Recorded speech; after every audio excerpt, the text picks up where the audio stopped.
રાજસ્થાની દોહો છે. કવિ એમ કહેવા માંગે છે કે જે લોક સમદર્શી છે, સમાનતાનો ભાવ રાખે છે, એને ભોગ અને મોક્ષ બંને અનાયાસે જ પ્રાપ્ત થઈ જાય છે. પણ જે વ્યક્તિ વિષમદર્શી એટલે કે વિરુદ્ધ છે, જે સમાનતા નથી, જે ભેદભાવમાં માને છે, ભેદભાવ રાખે છે,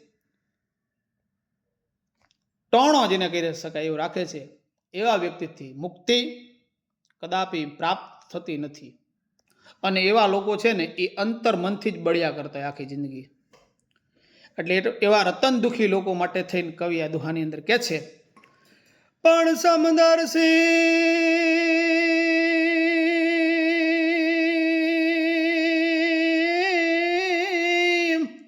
એ જોને સમદર્શી તે નિકટ હૈ રે, જોને समदर्शी ते निकट है, वाड़ी भोगती भरपूर